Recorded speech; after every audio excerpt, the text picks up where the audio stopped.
In the golden age of modern martial arts cinema, two names tower above all others as masters of authentic combat artistry. Tony Jaa, the explosive Muay Thai warrior from Thailand's rural heartlands, and Donnie Yen, the technically precise Wing Chun master who brought Ip Man's legacy to life. Both reached their absolute peak during the 2000s, captivating audiences worldwide with their genuine fighting prowess and dedication to their respective arts. In the ancient temples of Thailand, a young boy named Panam Yiram would spend countless hours watching old martial arts films, his eyes blazing with determination. Born in 1976 in the rural province of Surin, this boy would grow up to become Tony Jaa, the man who would single-handedly revive authentic Muay Thai cinema for the world. His story began not in the glittering lights of Bangkok, but in the dusty courtyards where he practiced the ancient art of his ancestors, learning from masters who had passed down techniques through generations unchanged. Meanwhile, across the South China Sea in Guangzhou, another legend was being forged. Donnie Yen entered this world in 1963, born into a family where martial arts flowed through their veins like lifeblood. His mother, Bao Sem Mark, was a renowned martial arts master and Tai Chi grandmaster. From the moment young Donnie could walk, he was immersed in the fluid movements of Chinese martial arts, learning that true power came not from force, but from understanding the flow of energy and the principles that govern combat itself. Donnie Yen's journey to greatness took a different path, one that wound through multiple continents and fighting disciplines. After moving to Hong Kong in his teens, Yen didn't just study traditional martial arts, he devoured them. He learned Wing Chun from the legendary Ip Man lineage, studied boxing in the United States, explored kickboxing, and even delved into mixed martial arts before it became mainstream.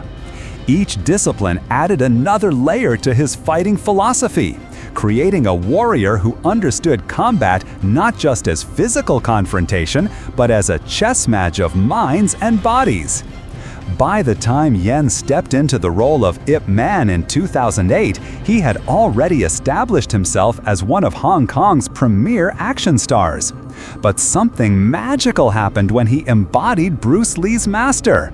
The role demanded not just technical proficiency, but a deep understanding of Wing Chun's philosophy.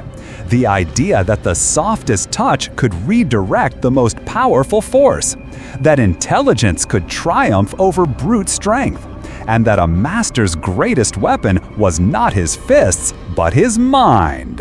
To understand how these two masters would fare against each other, one must first understand the souls of their respective fighting arts. Tony Jaa's Muay Thai is the art of warfare distilled into human movement. Every technique serves a single purpose: to end the fight as quickly and decisively as possible.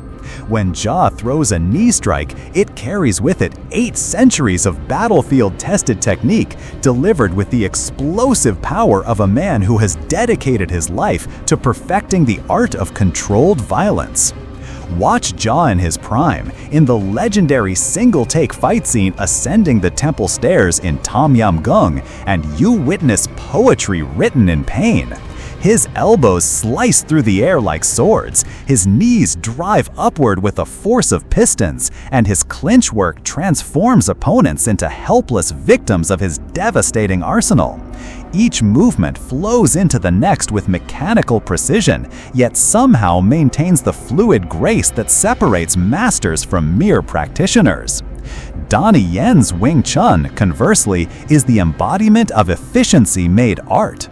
Where Jaa seeks to overwhelm with power, Yen seeks to neutralize through precision. His fighting style in the Ip Man series showcases a master who has learned to see attacks before they're thrown, to redirect force rather than meet it head-on, and to strike at the exact moment when an opponent is most vulnerable. When Yen executes his famous chain punches, each strike lands with surgical accuracy, targeting pressure points and vulnerable areas with the precision of a master calligrapher drawing characters on silk. Picture, if you will, a secluded courtyard in an ancient monastery where these two masters have agreed to test their skills against each other in their prime. The setting sun casts long shadows across worn stone tiles as both men bow respectfully to each other, understanding that what is about to unfold will be a conversation conducted in the language of martial arts mastery. As the confrontation begins, Ja immediately presses forward with the aggressive confidence that has served him throughout his career. His opening gambit is a flying knee attack, launched with such explosive power that the very air seems to shatter around his strike. But Yen, seasoned by decades of combat experience, has already read the attack's trajectory. He steps aside with minimal movement, his body flowing like water around stone, and counters with a lightning-fast chain punch that catches Ja off guard as he lands. The Thai warrior's response is immediate and devastating. Unable to trap Yen in his preferred clinch position due to the master's superior footwork, Ja adapts by unleashing a barrage of shin kicks that would fell trees. Each kick carries the accumulated power of years spent conditioning his weapons against unforgiving surfaces.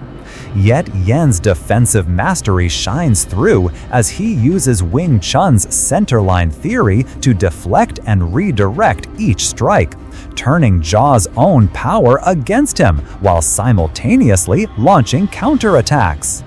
The battle evolves into a mesmerizing dance of opposing philosophies. Ja's raw power and athletic explosiveness clash against Yen's technical precision and strategic thinking. Every time the Thai warrior seems to gain an advantage through sheer aggression, the Wing Chun master's superior fight intelligence allows him to escape and reset the engagement on his own terms. As both fighters begin to show signs of fatigue, their true characters emerge. Ja, despite absorbing several of Yen's precise strikes, continues to press forward with the indomitable will that has defined his career. His conditioning, forged in the brutal training grounds of rural Thailand, keeps him dangerous even as the fight wears on. But Yen's decades of experience across multiple martial arts disciplines begin to tell a different story. The Wing Chun master starts to anticipate not just Ja's attacks, but the patterns behind them. Where the Thai warrior relies on power and explosiveness, Yen begins to exploit the small openings that appear between techniques. His strikes become more targeted, more precise, each one designed not just to cause damage, but to systematically break down his opponent's offensive capabilities. After analyzing this epic confrontation through every technique, strategy, and pivotal moment, the verdict emerges. Donnie Yen would achieve victory in a hard-fought but decisive battle. The determining factors aren't found in single moments, but in accumulated advantages from Yen's superior technical mastery and fight intelligence. While Tony Ja possesses devastating power capable of ending fights instantly, Yen's offensive superiority would minimize these opportunities while creating countless chances for precise counterattacks. Ja's legendary Muay Thai conditioning and warrior spirit would sustain him far longer than most opponents could endure.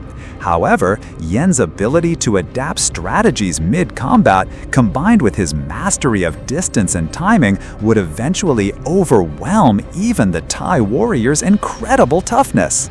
The Wing Chun master's accumulating chain punches would systematically break down his opponent, while superior footwork would prevent Ja from utilizing his most devastating clinch techniques.